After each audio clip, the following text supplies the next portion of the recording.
Today we are going to do something I've never done before, thinning out my brows. Every time I went to get my brows done, I said the same thing to every single place I went. I said, I would like to clean up my brows, but I would like to keep them thick. Emphasis on thick. as a hairy Latina, like, hair grows back. And I would like to make it clear that no plucking will be involved in this process. I'm doing it all with a face razor. I have a whole pack here, so I'm gonna get a brand new one. First, let's start off by brushing all the hairs up. Line it up with this right there.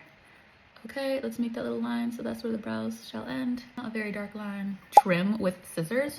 Yeah, that is honestly so satisfying, Loki.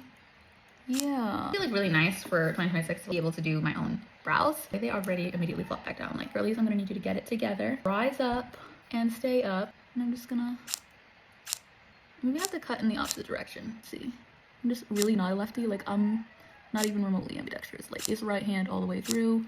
Left hand is really just there as like a prop. Now the important part, which is getting out the razor. You pull it up and shave down, and very slowly, so you can not have regrets. Where I saw the girlies pull the most from was from the bottom, but then there's other people who are like, never mess with the bottom of your brows. I'm like, it's giving mixed reviews. But if I'm honest, like, the part of my brows that always has bothered me the most is the underneath part, especially like right there. What is she doing? Okay, so it is like at an angle and going up like that. So let's just, that's the hairs I'm working with out here. The part that scared me, she kind of like went down here and cleaned up a bit. This end is really where she gets interesting. Honestly, the tail of my brows is already always kind of thin.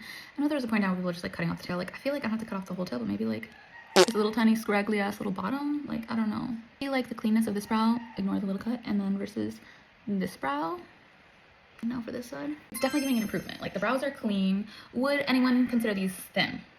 Perhaps not. But for me, they are thinner. I am kind of tempted to just delete that little scraggly, because it's like a scraggly little end. Like, what is she even really doing? I don't know. What are our thoughts? I'm very tempted. I may follow it up with just removing that. But for right now, I'll leave it like that.